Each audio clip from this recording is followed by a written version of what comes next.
안녕하세요. 김은경입니다. 요즘 환경 문제가 여러 곳에서 여러 가지로 일어나고 있습니다.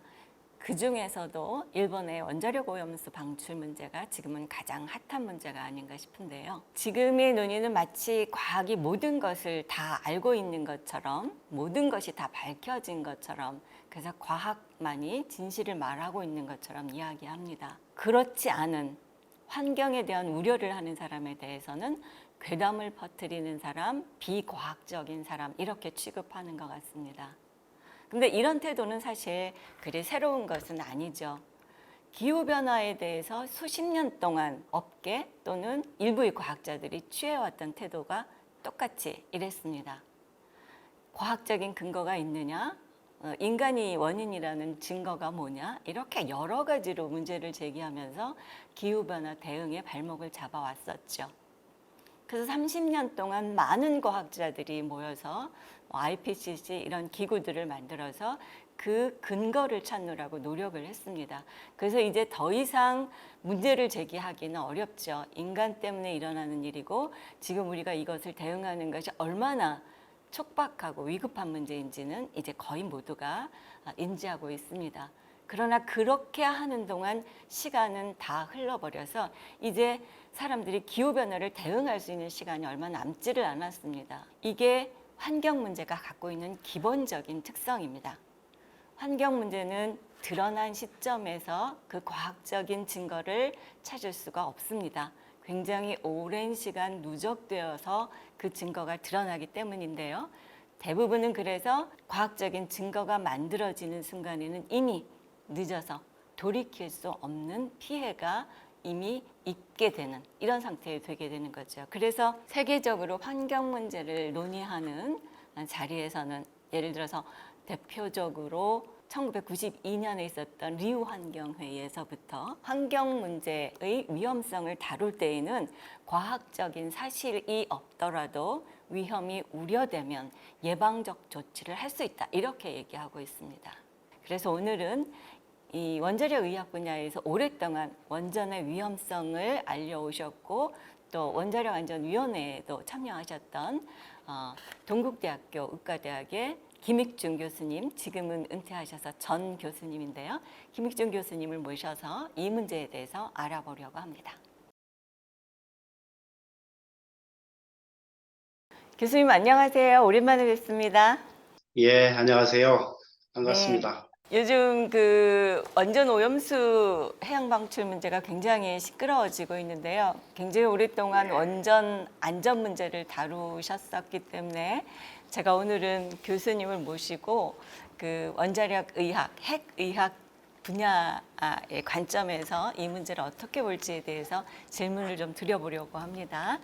네, 교수님, 일단 이 일본의 그 원전 오염수에 들어있는 물질들은 다 확인이 됐나요? 사고가 일어나면 방사능 물질이 한 1000가지 정도가 나온답니다. 근데 네. 한 200가지는 이제 오랫동안 남아서 음, 문제가 된다고 하니까 네. 지금 오염수 안에 방사능 물질이 한 200가지 들었다 이렇게 보면 될 것 같아요. 아, 근데 그러면 지금 도쿄전력에서는 60가지를 확인했다 이러고 있는 건데요. 그럼 실제로 예. 들어있을 것으로 추정되지만 확인되지 않은 게 굉장히 많다는 뜻이잖아요. 그렇죠. 그리고 그 60가지를 했다고 말은 하는데 네. 한 데이터들은 제공을 안 했거든요. 그래서 진짜 했는지도 잘 모릅니다. 일본 원전수에 있는 것들은 사실 대부분은 잘 모른다고 보는 게 더 맞을 것 같은데요. 그렇습니다. 이제 게다가 이게 이제 탱크별로 농도가 다 다를 거거든요. 네. 탱크가 한 1000개 되니까 그 중에서 지금 이제 조금 어디 한 군데 꺼내서 지금 발표를 한 거니까 그 중에서도 지금 그 보고서에 나온 거 한 7가지, 8가지 정도밖에 안 됩니다. 그렇죠. 이제 예. 말로는 60가지를 했다. 아, 그렇게 얘기를 하고 있죠. 근데 그러면 지금 그 사람들이 그 알프스라는 것, 이제 오염물질 처리 제거 장치라고 그들이 주장하는 그 알프스를 통해서 나오면 어느 정도 물질들이 걸러진다, 이렇게 보고한 자료가 있나요? 자세한 거는 없지만 도쿄전력이 이 문건을 공개를 했어요. 네, 그래서 그 문건 내용을 보면 어느 정도는 좀 짐작할 수 있게 돼 있거든요. 그래서 그 네, 문건에 나온 그래프 하나를 좀 같이 네, 보면서 얘기를 하고 싶은데요. 이게 이제 도쿄전력이 이제 공개한 문건 네, 속에 있는 그래프입니다. 네, 이 내용이 뭐냐면 오염수의 상태라고 해서 그리고 네, 이제 테스트를 했을 때 네, 어느 정도 제거되냐 그런 그래프입니다. 아까 네, 말씀드린 것처럼 이제 1000개의 통 속에 있는 거를 다 한 건 아니고 그중에 샘플 하나를 이제 꺼내서 이런 네, 테스트를 했다 이렇게 보시면 네, 됩니다. 네, 네, 여기 그래프가 지금 이제 보라색하고 이 빨간색하고 이렇게 같이 있는데 네. 이 보라색이 원래 있는 오염수 속에 있는 방사능 물질의 양이에요. 그러니까 세슘 137은 지금 100베크렐이 조금 넘게 있었다. 아, 네, 이 네, 뜻이고 오른쪽에 이 빨간 거는 처리한 다음에 네, ND가 됐다. Non-detection. 네, 그래서 불검출이 검출되지 않, 됐다. 네, 이거거든요. 그러니까 네, 세슘이 처리를 해서 안 나왔다. 이거니까 네, 세슘이 네, 이제 처리가 잘 된 거죠. 그리고 네, 옆에 있는 이 스트론튬도 지금 굉장히 많았는데 네, 그게 지금 한 번 처리하니까 이렇게 낮아진 거죠. 네, 굉장히 잘 제거되는 핵종이다 이렇게 볼 수 네, 있습니다. 근데 네, 이 옆에 있는 이걸 보시면 요오드 네, 1, 2, 9인데 이 네, 요오드는 네. 조금밖에 안 줄었어요. 아, 그러네요. 별로 네, 제거가 안 된다 이렇게 볼 수 있고 아, 이 네, 루비디움인가 하는 것 같은데 네, 이것도 많이 줄긴 했으나 남아 있는 네, 걸로 네, 코발트도 마찬가지죠. 남아 있는 거고 네, 그리고 여기 참고로 이게 이제 삼중수소입니다. 이 네. 삼중수소는 처리하기 전후가 똑같죠. 그러네요. 전혀 그 예, 얘기는 이제 걸러지지 전혀 않았네요. 제거가 되지 않았다. 이렇게 볼 수 네, 있는 겁니다. 네, 이렇게 굉장히 제거가 잘 되는 핵종도 있고, 네, 거의 안 되는 것도 있고, 네, 별로 안 되는 것도 있고, 네. 아예 안 되는 것도 있는 거죠. 아, 네, 그렇군요. 그래서 이걸 보면 어느 정도는 좀 짐작할 수 있습니다만, 네, 저는 이제 이 그래프에서 제일 중요한 부분을 이거라고 생각하거든요. 아, 네, 이게 지금 조사하지 않은 다른 네, 핵종들이에요. 네, 이 다른 아, 핵종들의 양을 보시면 네, 여기가 얼마냐면 100만 베크렐이거든요. 네, 리터당 100만 베크렐이에요. 네, 삼중수소는 오염수 안에 10베크렐이 있어요. 네, 근데 삼중수소 말고 그다음에 여기 나온 거 말고 나머지 다른 음, 거가 100만 다른, 베크렐이 있어요. 네. 이것들은 어떻게 됐는지 몰라요. 안 했거든요. 아, 그러니까 그러니까 한번 이 생각해 보세요. 100만 자료에서도, 베크렐이 되려면 네. 만 베크렐씩 100가지가 있어야 100만 베크렐이에요. 그거는 지금 조사 결과가 없는 거죠. 그러니까 이 아, 200가지 중에서 몇 가지가 있는지, 그것들이 각각 얼마씩 있는지, 그건 모릅니다만, 이 네, 그래프를 그대로 믿는다 하더라도 지금 네, 여기서 조사하지 않은 요 7, 8가지 빼고 그리고 네, 나머지가 100만 베크렐이 넘는데 이것들은 각각 얼마나 없어지는지가 나오질 않아요. 아, 그래서 이 정도 네, 성적 가지고는 네, 안전 여부를 얘기할 단계가 아니다. 이렇게 봐야 그러네요. 됩니다. 아, 그런데 왜 그 옆에 있는 거는 불검출이라고 표시가 되었을까? 아, 검사하지 않은 거네요, 아예? 그, 어, 이 옆에 이게, 이거 아니, 말씀이신가요? 아니요. 그 지금 우리가 이거. 봤던, 네, 그렇죠.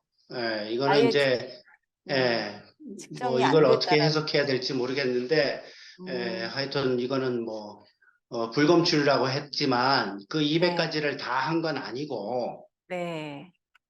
그리고 많이 줄은 걸로 돼 있는데, 글쎄요. 이것도 뭐 뭔지, 이 안에 종류가 뭐 뭔지, 몇 네, 가지인지, 그 네, 중에 뭐가 얼만큼 있는지는 나오질 음, 않는 거죠. 그래서 네, 지금 이제 삼중수소 가지고 계속 얘기를 했는데, 이 네, 삼중수소의 양은 리터당 10베크렐밖에 안 돼요. 근데 네. 조사 안 한 건 100만 베크렐이에요. 이 정도 아, 데이터를 가지고 아, 안전하니 위험하니 하는 얘기를 할 수는 없는 거죠. 그래서 네, 정보 공개를 더 정확히 세밀하게 일본이 해야 된다. 그 정보 공개는 하지 않고 음. 홍보, 뭐 선전 차원에 얘기하는 거는 옳지 않다고 생각합니다. 그러니까 지금 말씀하신 것은 도쿄 전력이 제공한 자료를 보더라도 이 정도를 가지고 안전하다고 얘기할 수 있는 상태는 절대 아니다. 이렇게 볼 수 있는 예, 거네요. 예, 네. 맞습니다.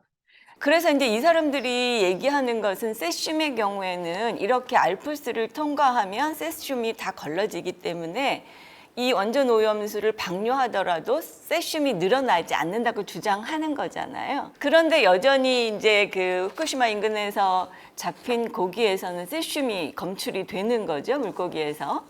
그렇죠.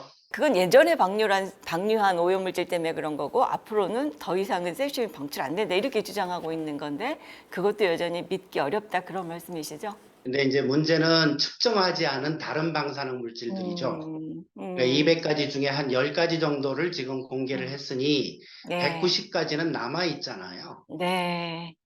그게 플루토늄도 안 뭔지, 했고, 뭐, 이른바 아, 우라늄도 안 했고, 안 한 게 아, 190가지 아닙니까? 아, 그걸 공개를 해야 된다라는 말씀이죠. 방사능 물질이 이렇게 생태계에 축적돼서 우리한테 전달되는 거 아니냐 이런 우려를 제기하면 이런 물질들은 축적되는 게 아니다. 그래서 우려할 게 아니다. 이렇게 얘기하는데 이건 어떤가요? 사실은 이제 그게, 뭐, 저도 정확히는 뭐 축적이란 게 뭘 의미하는지 모르겠는데, 생물학적 농축을 아마 얘기하는 것 그렇죠. 같아요. 네, 그렇다면 이렇게 생각하시면 됩니다.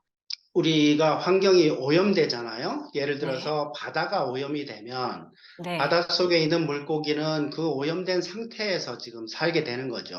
그렇죠. 그러니까 처음에 그 오염된 바다에 오면 물고기는 오염이 덜 된 상태고 바다는 오염된 상태가 됩니다. 좀 예, 시간이 지나면 바다 오염하고 물고기 오염이 평형을 이루게 되죠. 여기서 물고기의 오염도가 바다보다 더 높아지면 농축된다. 이렇게 보통 그렇죠. 우리가 얘기하거든요. 네, 네, 근데 이제 삼중수소에 관한 최근 논문들을 보면 삼중수소에 있는 오염돼 있는 물 속에 물고기가 들어가잖아요. 네, 그러면 물고기 몸 속에는 처음에는 삼중수소가 없어요. 그렇죠. 그러다가 이게 점점 올라갑니다. 네, 그래서 결국 물하고 같은 정도로 오염이 되거든요. 네, 이거 이제 평형을 이루었다. 이렇게 우리가 볼 수 네, 있는데 네, 거기서 끝나는 게 아니다라는 거예요. 여기서 네, 점점 더 올라가더라는 거예요. 네. 삼중수소가 물 상태로 이 물고기 안에 들어오는데 이 물이 대사 과정을 거쳐요. 그렇게 해서 이 물에 있는 삼중수소가 우리 몸에 있는 요소가 되는 겁니다. 탄수화물, 네, 지방, 네, 유전자, 네, DNA 이런 네. 것들이 전부 수소가 있거든요. 우리 아, 몸을 이루고 있는 그 분자들 음, 사이에 음, 이것들이 끼어들어가기 시작한다는 거죠. 유기물화된 삼중수소. 이것들이 음, 점점 많아지기 때문에 물의 네. 삼중수소 농도보다 물고기 삼중수소 농도가 더 높아지게 된다. 이런 얘기죠. 뭐, 거기다가 이제 음, 먹이사슬을 통해서 더 진한 농도의 삼중수소를 먹게 되는 거고, 이제 이럴 우려가 있는 거죠. 근데 그렇죠. 중금속들은 대개 다 생물학적 농축을 합니다. 네, 생물학적 축적을 얘기하려면 다른 네, 방사능 물질, 네, 지금 도쿄전력에서 측정하지 않은 네. 그것들을 주시해야 음, 되죠. 삼중수소가 무해하다 이렇게 주장하시는 분들은 어떤 근거를 가지고 이렇게 얘기하시는 거죠? 근거 없어요. 삼중수소건 뭘거 간에 방사능 물질은 암을 일으켜요. 네. 그렇게 의학 교과서에 아, 정의가 돼 있어요. 아, 삼중수소는 방사능 물질이죠. 그러니 당연히 삼중수소도 암을 일으켜요. 근데 아, 안전하다고 얘기하면 안 되죠. 네, 믿긴 어렵다. 삼중수소가 방사능이지만 암을 일으키지는 않는다라는 증거가 있냐고. 근거가 있어야 되는 없어요. 거죠. 아, 그런 없어요. 거군요. 네.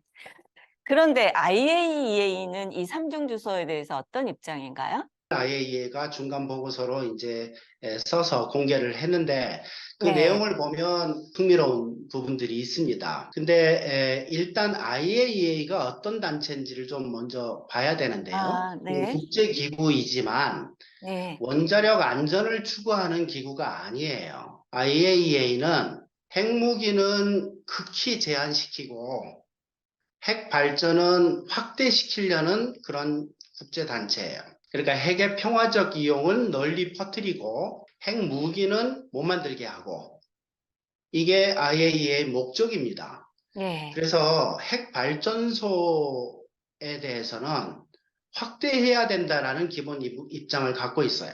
그 IAEA 전문가들, 지금 이제 도쿄전력에 왔다 갔다 하고 질문도 하고 하는 그 전문가들도 다 본인이 원자력 전문가들이에요. IAEA의 기본 입장이 네. 원자력 안전을 검증하려고 하는 그런 기관이 아니다. 이거를 좀 아셔야 되고요. 네. 우리나라에서도 IAEA가 이제 안전성 논란이 될 때 몇 번 온 적이 있었는데, 역시 그 기본적인 태도는 바뀌지 않았어요. 결국은 사업자의 입장을 상당히 들어주는 쪽으로 결론을 내고, 뭐 어떻게 보면 우리는 좀 들러리만 섰다. 이렇게 생각을 했었는데, 네. 뭐 그래 왔었습니다. 우리나라에서도 지금 예를 들어 방패장 안전성 문제, 네. 그다음에 네. 오염수 뭐 흘러내린 문제 이런 게 네. 있었거든요. 그럴 네. 때마다 와서 IAEA가 보여준 태도가 그래 왔었어요. 도쿄전력에 대해서도 마찬가지 태도를 보일 거라고 저는 생각을 하는데 그 보고서를 보니까 또 흥미롭게 이런 부분이 있습니다. 지금 이 오염수를 처리하는 방법이 5가지가 있었어요. 네. 예. 예. 도쿄전력이 그 중에서 어떤 것을 선택하냐, 뭐 이걸 이제 고민하고 있는데, 그 중에서 가장 돈이 덜 들고 욕을 가장 많이 먹을 수 있는 방식을 택했잖아요. 이 오염수 문제에서 제일 중요한 문제가 네. 오염수 처리 방식을 선택하는 과정이었어요. 오염수 처리 방식을 선택하는 과정에 관해서는 IAEA가 전혀 관여하지 않는다. 이렇게 돼 있어요. 아. 이 오염수 문제의 가장 중요한 문제에 대해서 책임 회피를 하고 있잖아요. 그것만 봐도 앞으로도 IAEA가 어떤 태도를 보일지 짐작할 수 있죠. 그건 좀 그렇겠는데 그럼 하나 여쭤보고 싶은 게 국제적으로는 그러면 이런 원자력 안전을 점검하는 기구가 따로 없는 건가요? 우리나라 국내에서도 그렇지만 국제적으로도. 예. 그래서 네. 원자력 안전을 감시하는 국제기구는 없습니다. 그런데 그 보고서 내용에 이 삼중수소가 이렇게 유기화합물하고 이렇게 작용을 하는 것에 대해서는 IAEA도 좀 인지하고 있는 것 아닌가 하는 생각이 좀 드는 부분이 있는 것 같은데요. 예, 맞습니다. 그 보고서 네. 내용에 그런 부분이 있는데, 음. 그거는 지금 현재 방사능의 이제 인체 영향에 대한 연구가 네. 과학적으로 약간 부족한 상태예요. 네. 그래서 IAEA하고 도쿄전력 사이에 이제 왔다 갔다 하는 의견 교환 내용 중에 이 네. 삼중수소가 내는 위험 중에서 네. 삼중수소가 베타선 한 개를 내고 끝나는 걸로 이렇게 돼 있는데 이 아. 베타선, 방사선 이외에 다른 위험이 있지 네. 않냐라고 IAEA가 질문을 합니다. 우리 몸의 유기물 속에 결합되어 있는 삼중수소의 위험성을 네. 제대로 평가해라. 라고 아. 계속 지적을 하고 있는데 도쿄전력으로서도 어려울 거예요. 왜냐하면 그 의학적인 연구가 기본적으로 아직 안 돼 있거든요. 이게 네. 어느 정도 위험한 건지 음. 지금 논란이 좀 있는 상태지 정리가 돼 있는 상황이 아니에요. 그러니까 네. 이렇게 보시면 됩니다. 삼중수소의 위험성에 대해서는 우리가 잘 모른다. 삼중수소는 우리만 버리는 게 아니라 니네 나라도 버리고 모든 나라가 다 버린다. 우리가 버리는 게 무슨 문제냐 이렇게 얘기를 하고 있는데 이건 어떻게 얘기를 해야 될까요? 이게 이제 전형적인 물타기죠. 너는 잘못 안 했냐? 너는 네. 죄 지은 거 없냐? 뭐 이런 네. 그런 얘기인데 거죠. 삼중수소는 방사능 물질이고요. 네. 이거는 암을 일으키는 위험한 물건이에요. 일본이 그거를 내놓건 한국이 내놓건 둘 다 위험해요. 한국에서도 원전에서 삼중수소가 나옵니다. 그리고 그게 공기 중에 주로 많이 나가고 음. 수증기나 뭐 이런 형태로 나가고 그게 이제 지하수를 오염시키고 주변 주민들에게 피폭을 일으키고 하거든요. 한국도 위험하고 일본도 위험해요. 삼중수소를 내놓으면 안 돼요. 그런데 이거를 왜 방류시키죠? 우리나라에서 이거를 이렇게 방류할 수밖에 없는 무슨 필연적인 이유가 있나요? 막을 순 있을 겁니다. 삼중수소에 오염된 물들을 제대로 처리를 하도록 법에 돼 있으면 그래야 아. 될 겁니다. 근데 법에서 지금 오염수를 버릴 수 있도록 돼 있고요. 그 음. 온배수에다가 버리는 그 액체 폐기물은 정말 다양한 핵종들이 들어 있거든요. 아. 삼중수소도 들어 있지만 그것들이 다 합법적으로 버릴 수 있도록 돼 있어요. 원전은 정말 깨끗하고 안전하게 관리되고 있다. 이렇게 얘기를 하는데 원자력이 깨끗하다는 거는 이건 엉터리 같은 얘기예요. 액체 폐기물을 지금처럼 마음껏 네, 버릴 수 있게 해서는 안 됩니다. 규제를 그렇죠. 더 강화해서 네, 총량도 규제하고 네, 농도도 뭐 농도 규제가 필요한지는 모르겠습니다만 총량 네. 규제를 해야 청량 돼요. 규제는 저는 우리나라 그 원자력계가 왜 일본의 오염수 방류에 대해서 저렇게 아무 말도 안 하고 있을까 굉장히 궁금했거든요. 산업계하고 IAEA하고 도쿄전력은 전 세계가 동지예요. 또 하나는 이제 이런 이야기들 많이 하죠. 오염수 방류하는데 그거 거기에 오염 물질이 들어있을 수 있지만 그렇다고 우리나라에 영향은 없어. 이렇게 하는 주장도 꽤 많거든요. 제가 네, 원안위 위원일 당시에 네, 그때가 2014년 뭐 이 정도 네, 되는데 네, 제가 원안위에 질문을 했어요. 후쿠시마 네, 영향으로 우리 네, 근해 바다의 세슘이나 방사능이 음, 높아지지 않았냐라고 제가 질문을 음, 했습니다. 네, 우리 그 공식적인 회의 시간에 그래서 회의록에 네. 남아 있어요. 아, 네. 그랬더니 조사한 결과를 보고를 제가 받은 기억이 있어요. 네, 그러니까 어떻게? 후쿠시마 사고 난 다음에 네. 우리나라 동해, 남해, 서해에서 음, 샘플링을 해본 결과 세슘 농도가 높아졌다라고 아, 보고를 받았어요. 지금 아까 보여주신 도쿄 전력의 자료, 이것만으로도 우리가 이게 방류하면 위험하다라는 근거는 충분히 될 수 있는 거죠? 그거는 그렇게 얘기할 수 있을지 잘 몰라요. 그러니까 위험 여부를 판단할 수 있는 자료로서 너무 부족해요. 대개 이제 그 자료로는 하여튼 그 잘 제거되는 핵종도 있고 잘 제거되지 않는 핵종도 있다. 이 네. 정도는 우리가 알 수 있지만 네. 이거를 평가해서 위험하다라고 음. 말할 수 있는 근거 자료는 부족하거든요. 그 일본이 원전 오염수를 방류한다. 우리가 이걸 대응할 수 있는 다른 무슨 방법이 있나요? 방류하지 않고 처리하는 방식이 네 가지가 더 있었잖아요. 네. 그래서 그 방류까지 하면 다섯 가지를 가지고 일본이 고민을 했던 건데, 네. 그래서 지금 이미 그 대안 네 가지는 일본 손에 쥐어져 있는 거 아닙니까? 국제적으로 음, 설득하고 네. 주장하고 요구하고 하는 작업을 좀 해야 될 거고요. 그다음에 사실은 이제 오염수 방류가 이번이 두 번째입니다. 2013년 정도에 음, 일본이 오염수 방류를 한 적이 있어요. 그때도 우리나라의 여론이 들끓었었고, 그 당시 이명박 정부 때인데, 그 네. 당시 정부가 조치를 좀 취했죠. 네. 후쿠시마 포함한 8개 현에서 나온 수산물 수입 정말 금지, 수익 금지. 예. 농산물 수입 금지, 네. 그다음에 일본산 수산물 전수조사, 방사능, 이런 조치를 취했잖아요. 그런 이제 조치를 좀 취해주면 국민들 음, 피폭량을 줄일 수 있는 조치니까 네. 그거를 조금 더 엄격하게 취할 수 있지 않냐. 네. 제일 뭐 마음에 드는 조치는 일본산 수산물 수입 전면 금지 그런 거 해주면 국민들이 좀 안심하지 않을까요? 네, 알겠습니다. 교수님. 오늘 교수님 말씀 듣고 전 많은 궁금증이 풀렸는데요. 그래도 여전히 이 싸움이 얼마나 만만치 않은 건가. 정말 우리가 국내의 그 원자력 산업을 핵마피아 이렇게 불렀었던 것 같은데 이건 정말 세계적인 그 핵 그룹과 싸움을 하는 이제 이런 현상이라는 지적을 이제 중간중간 여러 곳에서 해주셔서 이 싸움이 얼마나 힘들 것인지에 대해서는 또 마음이 무거운 것 같습니다. 오늘 긴 시간 감사드리고요. 다음에 또 제가 모르는 거 생기면 또 한 번 더 초대해서 말씀 듣도록 하겠습니다. 응해 주세요. 그러겠습니다. 감사합니다, 교수님.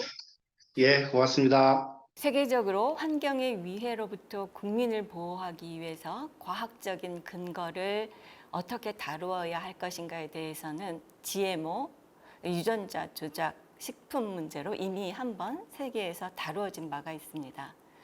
각국이 과학적 근거를 보는 기준은 두 가지 입장으로 나뉘었었는데요. 첫 번째는 문제가 없다라는 근거가 확실히 드러나기 전까지는 문제가 있다라고 보고 정책을 대응하겠다라는 입장이고요. 두 번째는 확실히 문제가 있다라는 과학적 증거가 있기 전까지는 문제가 없는 것으로 간주하고 대응을 하겠다. 이런 입장이었습니다. 대부분의 유럽 국가들은 첫 번째 입장을 선택했고요. 미국은 두 번째 입장을 선택했습니다.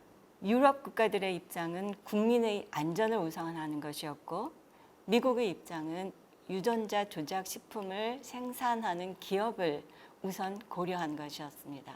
누구의 편에 서서 정책을 했는가라는 이야기도 물론 가능하겠지만 환경 위해를 얼마나 완전하게 예방해서 국민들의 안전을 지킬 수 있느냐, 이게 환경 정책에서는 보다 중요한 관점이 될 것입니다. 일본은 명확하게 기업의 비용을 줄이기 위해 국민들의 안전을 포기하는 쪽으로 결정했습니다. 일본의 결정은 그나마 기업의 경제적 이익이라도 건지는 것이지만 우리나라는 그런 것도 없이 오히려 어민들에게 경제적 부담을 지우면서까지 우리 국민들의 안전을 포기하고 있습니다. 일본의 원전오염수 방류는 그동안 세계가 바다를 지키기 위해 했던 많은 노력들을 일거에 무너뜨리는 일이 아닐 수 없습니다. 그동안 세계는 런던 협약, 런던 의정서를 통해서 더 이상 폐기물을 바다에 투기하지 않고 각국이 해양을 보전하기 위한 책임을 지기로 합의했습니다. 그럼에도 불구하고 일본의 오염수가 방류된다면 바다 생태계는 더 이상 안전을 보장하기 어렵습니다. 바다를 지키기 위한 모든 노력들, 그리고 기후위기에 대응하기 위한 모든 노력들을 다시 모아서 일본 원전 오염수 방류를 막아야 할 때입니다.